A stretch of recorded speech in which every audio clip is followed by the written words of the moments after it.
The nursery deck of the Veilthrax orbital creche echoed with chaos. Metallic clatters rang out as feeding trays were thrown, molten broth dripped from walls, and a chorus of screeching hatchlings filled the air like a hurricane of claws and fire. 16 young Drakhari dragons, scaled, fanged, and utterly furious, refused to eat another bite of the food their caretakers offered. The alien chefs, proud masters of flame and heat, darted between the miniature infernos, hissing in frustration as another dish was rejected and trampled under taloned feet. Lieutenant Marcus Hale stood in the doorway, one gloved hand resting on the frame, the faintest smirk tugging at his lips. The smell that rolled out into the corridor was an odd mix of scorched ozone and roasted fruit, a scent that, he supposed, might be appetizing if you were a 3-meter-tall reptile. He was the only human on this station, a guest of the Drakhari Empire under the banner of cultural exchange, and right now he was watching what looked like the galaxy's loudest food fight. The chief chef, a crimson-scaled dragon named Thrak, whipped around at the sound of Marcus's soft chuckle. "Do you find this amusing, mammal?" The chef's voice was a deep, vibrating growl that rattled the utensils on the counter. "Only a little," Marcus said, stepping inside. "Looks like they're not fans of the menu." Thrak's spines bristled. "They refuse perfection. Every ingredient is calibrated, every flame measured. These dishes are the height of culinary precision." He gestured toward a plate that shimmered with faint plasma heat. "They are flawless." Marcus crouched near one of the hatchlings, a small, dark green one with bright amber eyes and smoke curling from its nostrils. The little creature glared at the food, nudged it once with its snout, and let out a disappointed rumble before turning away. "Yeah," Marcus murmured, "flawless and completely unappetizing." The kitchen doors hissed open again, and Matron Commander Vruttel entered, her silver scales gleaming under the sterile lights. Her presence silenced the room at once. She was enormous even by Drakhari standards, her wings folded tightly behind her as if every movement had to be measured to avoid breaking something. "Report," she commanded, her tone sharp as plasma steel. Thrak bowed low. "The hatchlings continue to reject nourishment, Matron. Their bodies weaken. I have tripled the intensity of flavor resonance, adjusted temperature to their growth cycles. Nothing satisfies them." Vratel's gaze swept the room, her pupils narrowing as she saw the untouched trays. "We cannot have this. A clutch that refuses flame is a doomed generation." Then her eyes fell on Marcus. "Human, you observe much. Speak." He blinked, startled by the direct address. "Me? Honestly, Commander, I think the problem's emotional. Food's not just fuel, right? You can calculate temperature and nutrients all day, but if it doesn't feel right," he gestured vaguely toward the small dragons, "they'll sense that." Several of the chefs scoffed. "Emotion," one muttered. "How primitive." Marcus shrugged. "Maybe. But humans learned a long time ago that we eat with more than our mouths." Vruttel studied him for a long moment, the slow, deliberate kind of silence that made Marcus's heartbeat audible in his ears. Finally, she said, "You claim insight. Yet your species cooks with open flame and animal fat. Hardly art." "Maybe not your kind of art," he replied, smiling faintly. "But it keeps the young ones fed." Thrak hissed. "Matron, you cannot possibly mean to let him." "Silence." Vratel's voice rumbled like distant thunder. "If he speaks truth, we test it. The young starve while we argue pride." Her eyes returned to Marcus. "Human, if you can make them eat, you will have my respect. Fail, and you will leave this station at once." Marcus gave a small nod. "Deal." The tension in the room shifted. The alien chefs glared as he walked toward the preparation station, their disdain palpable. He ignored them, scanning the array of alien tools, metal claws for slicing molten flesh, knives that shimmered at subatomic frequencies, pans that hovered above contained plasma fires. He felt out of his depth but not defeated. He'd cooked with worse, cheap military stoves on ice moons, ration packs that could double as bricks, ingredients so strange they had to be handled in vacuum gloves.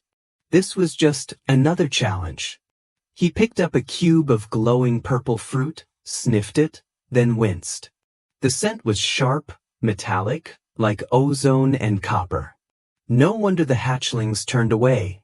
It smelled like a chemical reaction, not food. "You ever heard of sweetness?" he muttered. The chefs hissed at his irreverence, but Marcus was already working. He sliced, mixed, adjusted the heat, relying on instinct more than science.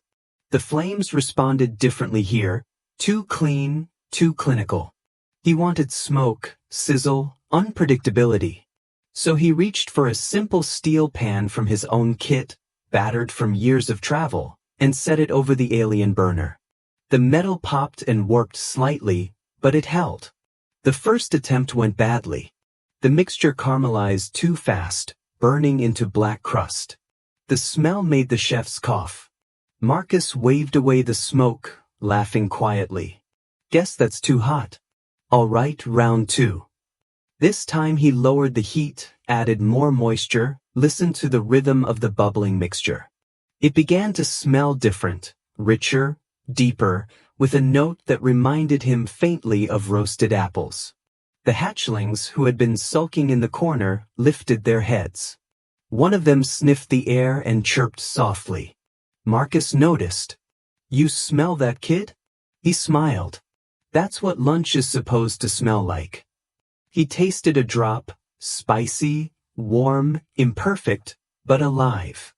He plated it crudely, just a spoonful, and set it near the nearest hatchling. The little one eyed it suspiciously, then flicked its tongue out. For a heartbeat, everything was still. Then, with a low, rumbling trill, it licked the plate clean. The kitchen erupted in startled murmurs. Another hatchling crept closer, then another. Soon, the group surrounded him, chirping and bumping his leg for more. Marcus laughed, scooping more of the simmering mixture onto plates. All right, one at a time." Thrax stared, stunned into silence. "Impossible," he whispered. They accept the humans' food?"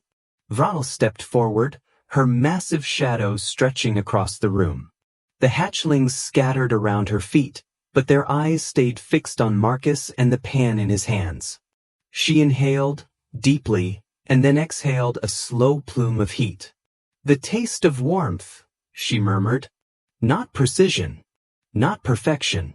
Warmth." Marcus set down the ladle, his expression soft but resolute. Guess they were just waiting for something made with a bit of heart.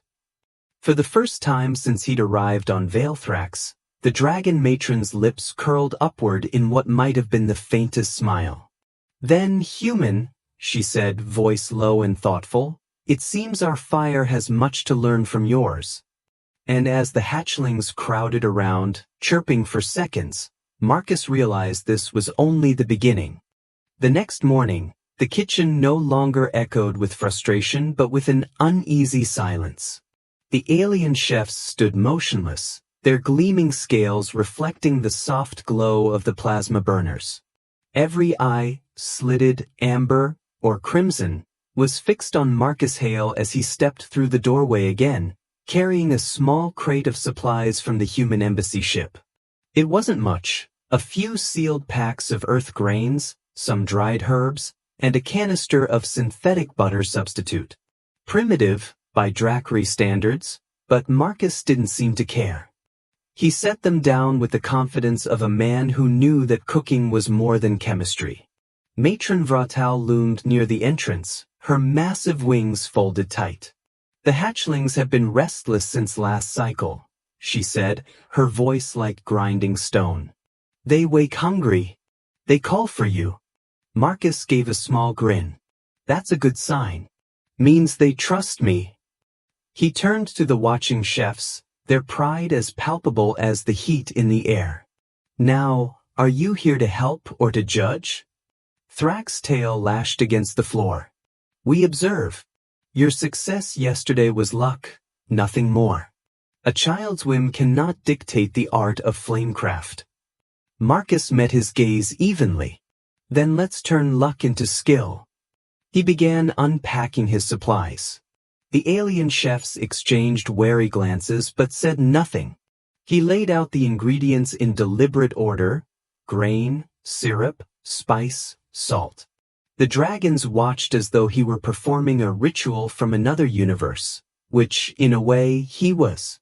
His movements were slow, intentional, and entirely unlike their mechanical precision. He worked by feel, by scent, texture, sound, things no algorithm could replicate. When the pan heated, Marcus didn't reach for the plasma knives or resonance calibrators. Instead, he used a simple wooden spoon. The chefs recoiled as if he had brandished an antique weapon. That tool will burn, one hissed. Then we'll see how much it can take, Marcus replied. He added a handful of grains to the pan. They sizzled and danced in the heat, popping faintly. A faint earthy aroma spread through the air. The hatchlings, lounging behind the safety glass, stirred at the smell. Marcus smiled without looking up. See that? Food talks to them. You just have to listen to its language. Thrak snorted. Food is flame. It obeys command. Marcus shook his head. Flame's a wild thing. It never obeys, it cooperates. The crimson chef bristled, but Matron Vratal raised one claw to silence him. She watched with piercing curiosity, eyes reflecting the swirl of the fire as if trying to decode the human's rhythm. Marcus stirred slowly, then added a streak of golden syrup. The liquid hissed, flaring bright blue for a heartbeat. He inhaled the scent, sweetness layered over smoke. You know what humans call this? He said. Caramelization. It's what happens when you push something to its breaking point, and it becomes beautiful instead of ruined. No one replied. The dragons simply watched as the mixture thickened, the color deepening from gold to copper. The smell rolled outward, richer now, almost nostalgic.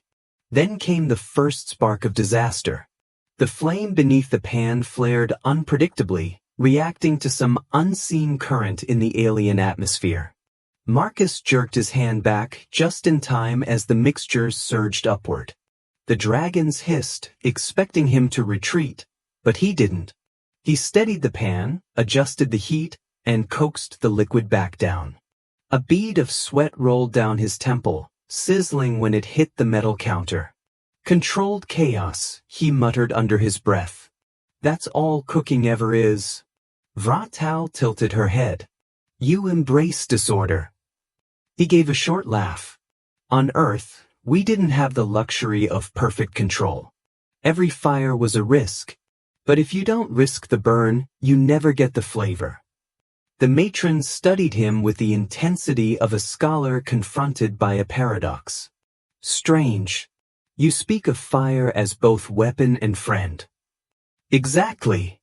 Marcus smiled faintly, wiping his brow. You dragons mastered heat. Humans learned how to make it feed us. When he served the first plate, the chefs leaned forward despite themselves. The dish shimmered faintly, warm, golden, steaming in the cool recycled air. The hatchlings pressed against the observation barrier, their eyes wide. One of them, the same small green one from before, let out an impatient chirp. Marcus looked to Vra. May I? She nodded once, and the barrier slid open with a hiss. Marcus knelt, offering the plate. The hatchling sniffed, hesitated, then ate greedily. Another followed, then two more. The sound of tiny claws tapping excitedly against the floor filled the silence. The dragon chefs were motionless. Their disbelief shifted slowly into something more complicated, curiosity, maybe even wonder. Thrak took a hesitant step forward. What do they taste that we do not? Marcus considered that, watching the hatchlings lick the last traces from their plates. Home, he said simply. You can engineer flavor, but you can't fake comfort. They don't want sustenance, they want connection. The words hung in the air like heat waves. The chefs didn't speak, and even Vratal seemed unsure how to respond. For the first time, the mighty dragons looked smaller, humbled by a truth they hadn't considered. Marcus turned off the burner and set the pan aside. You treat cooking like warfare, precision, dominance, control. But food isn't about control. It's about giving. You have the power to shape flame, but you've forgotten why it matters.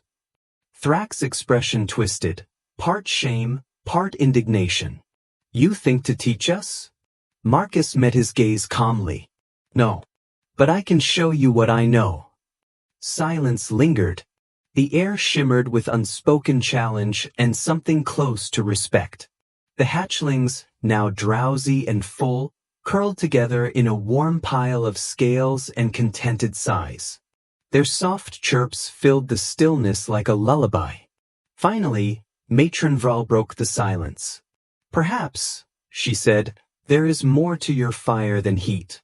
If you would share this craft, the Drakhari will listen. Marcus smiled, tired, genuine. Then we'll start tomorrow. But first, I think the kids deserve dessert. The matron tilted her head, puzzled. Dessert? A human tradition, Marcus said, already rummaging through his crate. The part where you eat something just because it makes you happy. Vratal's golden eyes flickered with amusement. An inefficient concept. Yeah, he replied, grinning as he mixed a sweet glaze with molten fruit. But you'll like it. As the scent of sugar and smoke filled the kitchen, the proud dragons found themselves leaning closer, drawn by curiosity stronger than pride.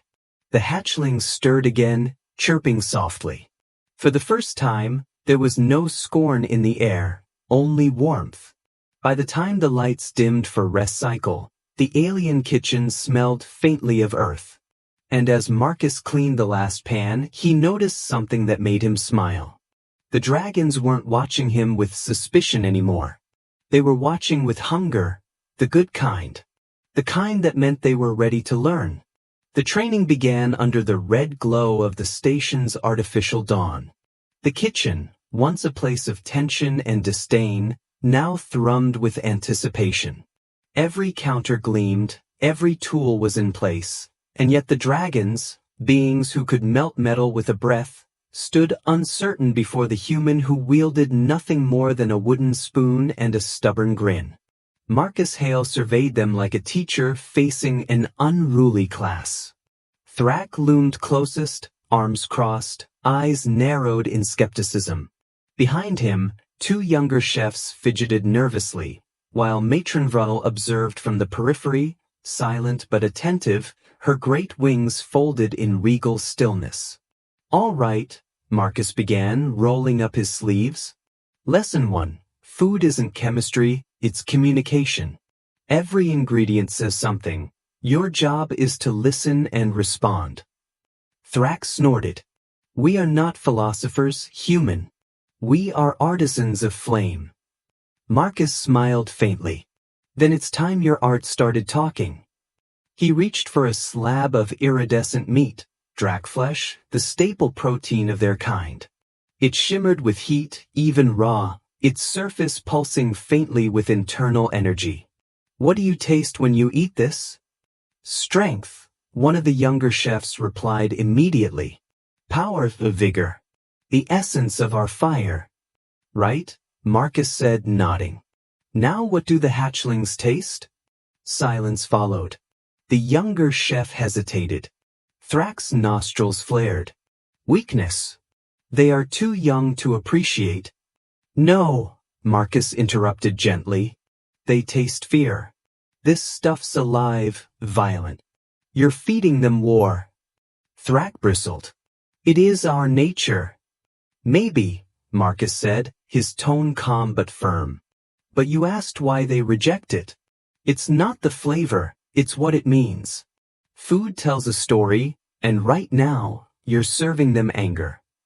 He set the meat aside and reached for a pale orange fruit from his own stores, something grown hydroponically from Earth seed stock. He sliced it open, letting the sweet aroma cut through the heat-heavy air. When I cook for kids back home, he said, I make something that feels safe, familiar. That's what they need.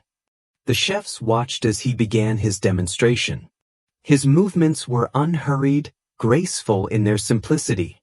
He balanced the alien fruit's sweetness with a hint of mineral salt from the station's reserves, seared it lightly over a low flame, and drizzled it with a reduction made from the dragon's own spiced oils. The combination hissed as it touched the pan, filling the air with a scent that was both alien and comforting. When he offered the first bite to Thrak, the chef hesitated before tasting it.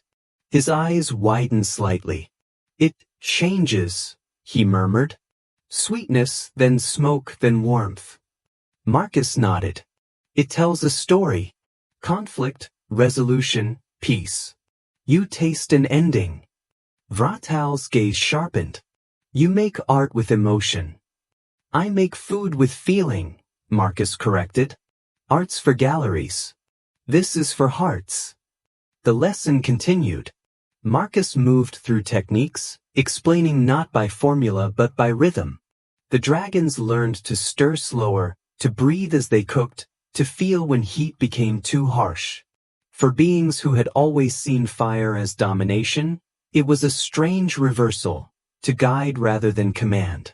The young female chef, Cyril, burned her first dish entirely, turning it into ash.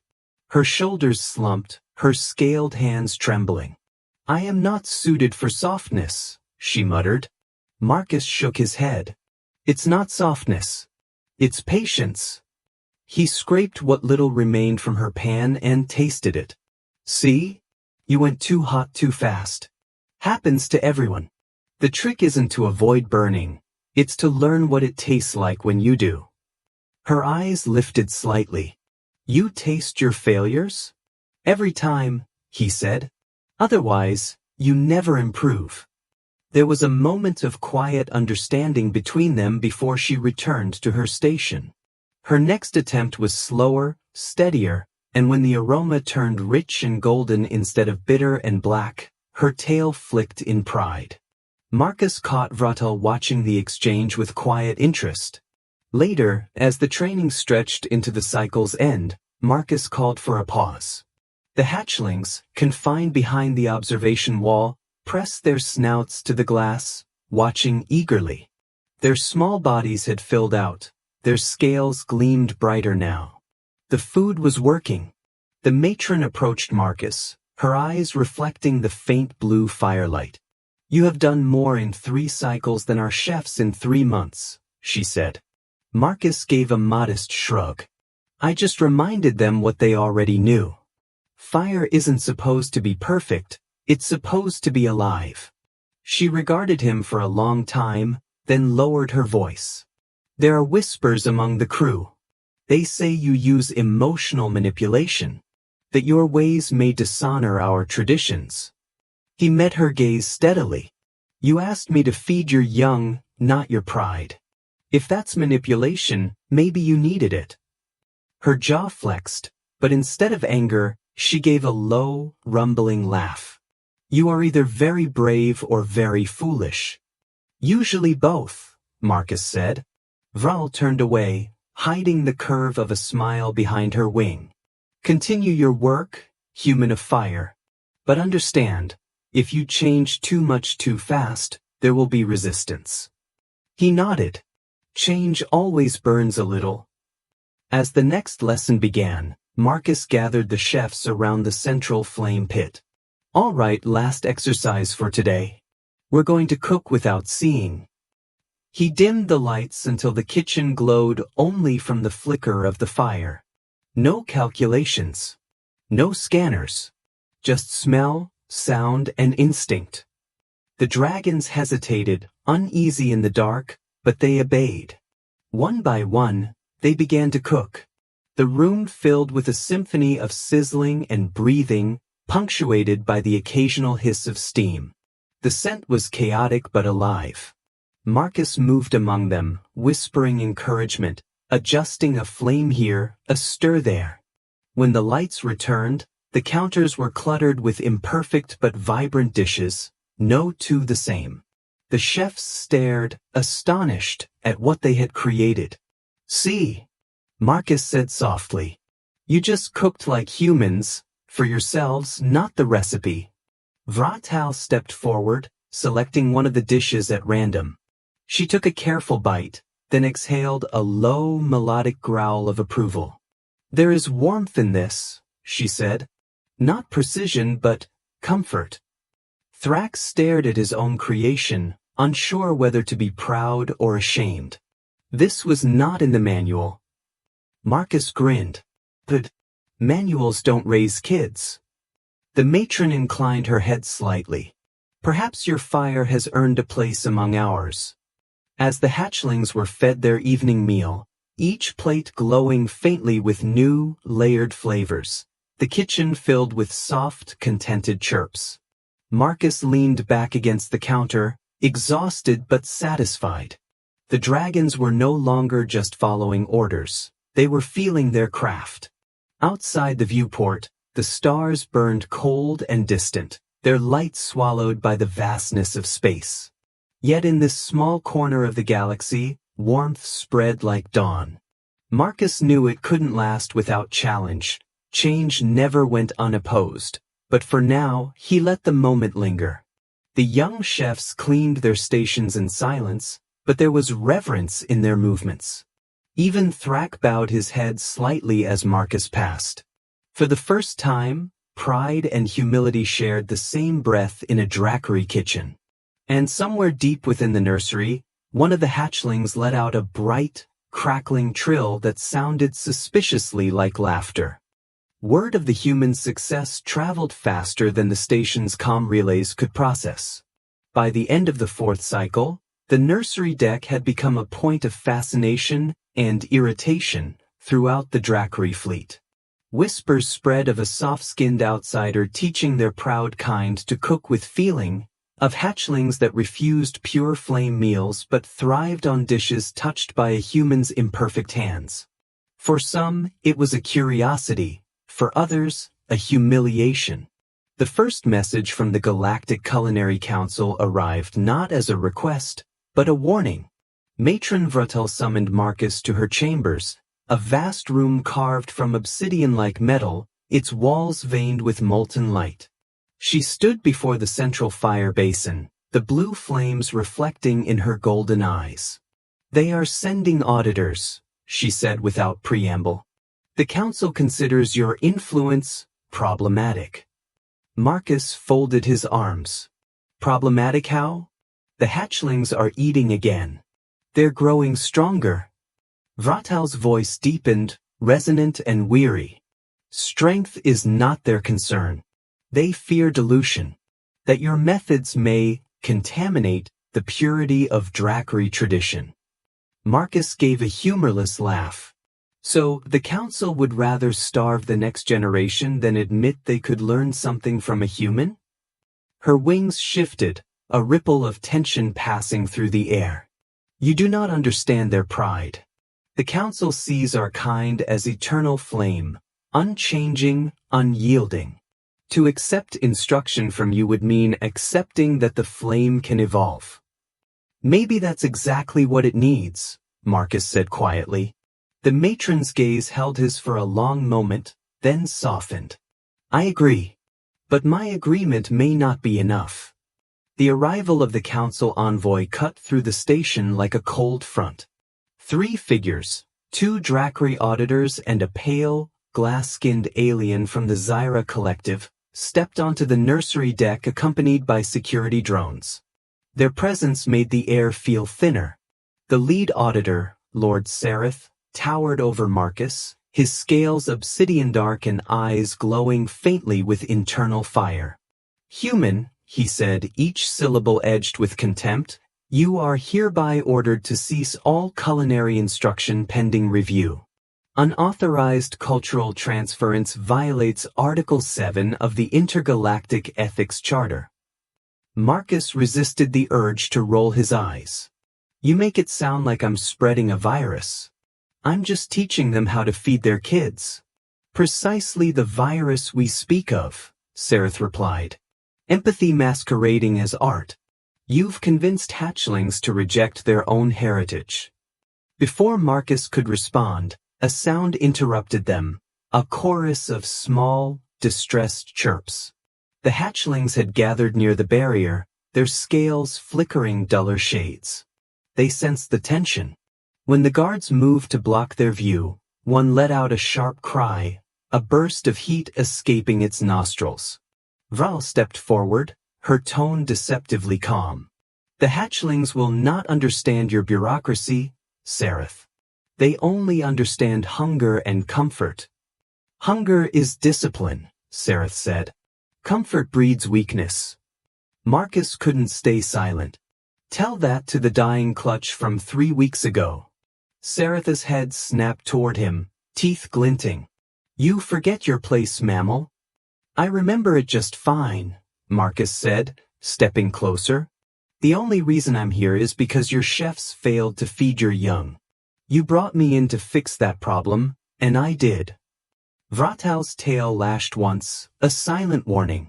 But Marcus didn't back down. The envoy's gaze burned with restrained fury, yet beneath it Marcus saw something else, fear. Not of him, but of what he represented. Change. Humanity's defiant adaptability. The Zyra representative broke the tension, its voice smooth and hollow. The Council has ruled to suspend human participation. Effective immediately. Any continuation will result in diplomatic sanction. The words fell heavy as molten iron. Vratal's throat plates flared in protest, but she said nothing. Marcus looked at the hatchlings pressed against the glass, their eyes wide, their small bodies trembling. They didn't understand politics. They only knew that the one who made their food was being taken away. As the auditors turned to leave, a low rumble filled the chamber. One of the hatchlings had escaped the enclosure, slipping through a maintenance vent. It scampered toward Marcus, chirping insistently, claws clattering against the floor. The guards moved to intercept, but Vratal raised a claw, halting them. The tiny creature reached Marcus's boots and pressed its snout against his leg, chirping plaintively. Sareth's expression twisted with disdain. You see what you've done? You've reduced them to dependency. Marcus crouched, gently running a hand along the hatchling's warm scales. No, he said quietly. I gave them trust. The words hung in the charged air. Even Vratal seemed momentarily caught between defiance and duty. That night, the kitchen was dark. The official decree had arrived. No more cooking lessons, no more human involvement. Marcus sat alone at the counter, a cooling pan before him, the scent of half-finished stew clinging to the air. He could leave in the morning and let bureaucracy undo everything they'd built. He could walk away clean. But the hatchlings wouldn't eat without him. And he couldn't unsee the way they'd looked at him, hungry, hopeful, alive. He stared at the cold burners for a long time, then reached for the switch. The flames sparked to life, casting orange light across his tired face. One last meal, he murmured. By the time the alarms began to sound, the scent of caramelized fruit and seared spice had filled the nursery deck. The hatchlings chirped excitedly, pressing against the glass. Guards stormed in, shouting for him to stop, but Vratal was already there, her wings spread wide between Marcus and the enforcers. Let him finish, she commanded. Her tone left no room for refusal. Sareth pushed through the doorway, fury radiating off him. You defy the Council's order. Vratal's eyes glowed with molten gold. I protect my clutch. Marcus plated the dish quickly, a swirl of flame-kissed grains topped with molten syrup, steam rising in graceful spirals. He placed it before the nearest hatchling. It hesitated, then 8, and for the first time since the decree, the child's scales flared bright with health. Sareth froze. The room was silent except for the sound of the hatchlings' satisfied trills. Marcus wiped his hands on a towel. You wanted proof this isn't contamination? There it is. The Zyra envoy stepped forward, its faceless surface reflecting the warm light. Remarkable. The biochemical readings indicate enhanced nutrient resonance. Sareth glared at him, but the envoy continued. Perhaps an exemption can be considered. Marcus said nothing. He just stood beside the hatchling, watching as one by one, the others began to eat again. The tension drained from Vratel's posture. Her voice, when she spoke, was soft but unwavering. The council may decide what it wishes, but history will remember who fed our future. Sareth turned without another word, his wings slicing the air like blades as he stormed from the room. The envoy followed, silent but thoughtful. Marcus let out a long breath and slumped against the counter. The kitchen was a mess again. Smoke, heat, chaos, but it felt alive. Vratel looked down at him, her gaze gentler than ever before. You risked everything, she said. He gave a crooked smile. Wasn't much of a risk. They were hungry. She laughed softly, a deep rumble that vibrated the pulse. You are fire, Marcus Hale. Small, unpredictable, but impossible to extinguish. He chuckled. I'll take that as a compliment. Her wings folded close, and her tone shifted to quiet resolve. The council may yield today, but they will return. Be ready, human of fire. The true battle has only begun. And as the hatchlings chirped around them, the flames in the kitchen burned higher, defiant, alive, and utterly human. The days that followed blurred into a fragile calm, the kind that always comes before something breaks. The hatchlings continued to thrive, their scales gleaming brighter each cycle, their chirps filling the nursery deck with warmth that even the cold corridors of the Drakhari station couldn't mute. Marcus worked tirelessly, refining recipes, experimenting with what few ingredients he could scavenge from supply manifests. The alien chefs, once skeptical, now curious, watched from the sidelines, sometimes daring to assist. Even Matron Vral found herself learning small, human techniques. The way heat should dance across a pan, the patience required to let a sauce thicken on its own. Yet beneath that fragile peace, the station hummed with tension. The council's decision to reconsider hadn't been a victory, it was a pause. Whispers reached them of factions forming within the Drakhari ranks. Some believed Marcus's methods heralded a new age of adaptability, while others saw his presence as the slow erosion of a sacred flame. The balance was delicate, and every meal he served carried the weight of politics disguised as flavor. One evening, Marcus sat alone in the galley after another long cycle. The lights were dim, the air thick with the scent of roasted grain and citrus oil.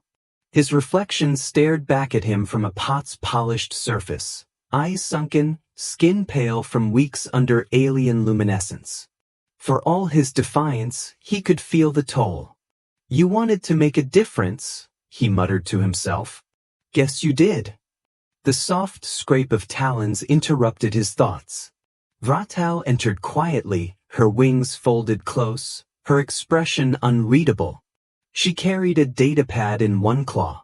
The council has reached its final decision, she said. Her tone was neither triumphant nor mournful, merely exhausted. Marcus rose slowly. And? They have voted to remove all human influence from Drakhari developmental environments. You are to be reassigned off-station within the next 2 rotations. He swallowed hard. After everything? After they saw the results. They saw, she said, her voice tight, and that frightened them more than failure ever could. The silence that followed was heavy. Marcus leaned against the counter, fingers gripping the edge until his knuckles whitened. He wanted to rage, to throw something, But he knew it would mean nothing. Pride ruled the galaxy more than reason ever had. Val stepped closer, lowering her massive head to meet his gaze. You have done more than you realize. The hatchlings will remember your scent, your voice, the warmth in your food. They have tasted compassion, and that cannot be untaught. He managed a weak smile. You make it sound like I started a revolution. Perhaps you did. When the time came to leave, the entire nursery gathered to see him off. The alien chefs stood in solemn rows, their scales glinting under the soft biolights. The hatchlings pressed against the enclosure glass, chirping frantically, their scales flickering with distress.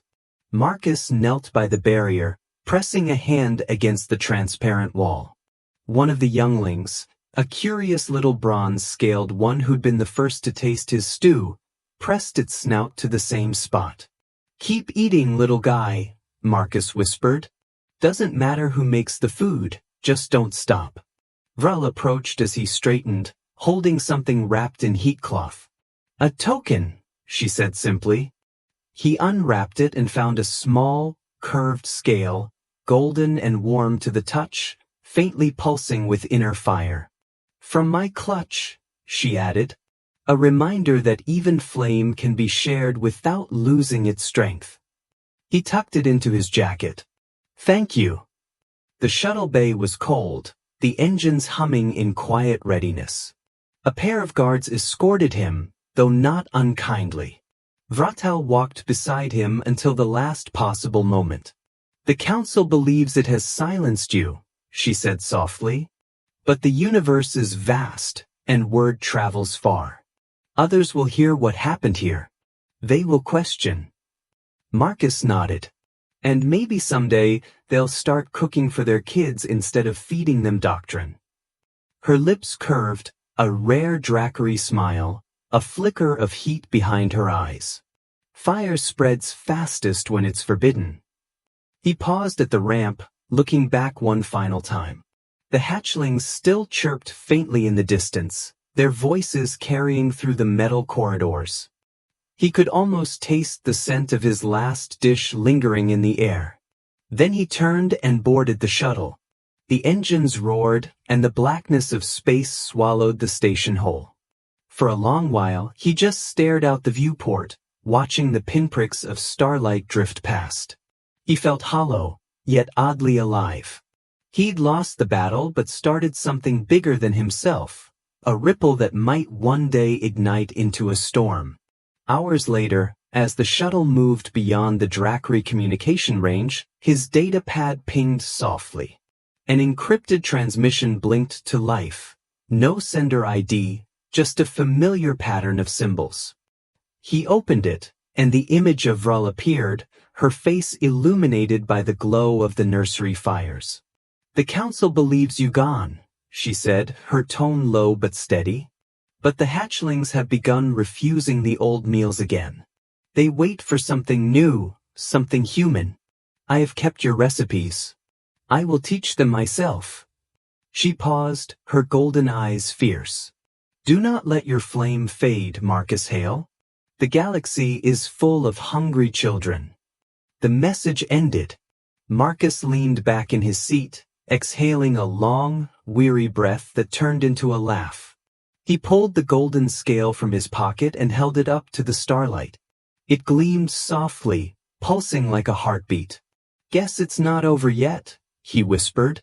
Outside, the stars shimmered like scattered embers, and the human who taught dragons to taste hope set his course for the next hungry world, ready to feed the fire once more.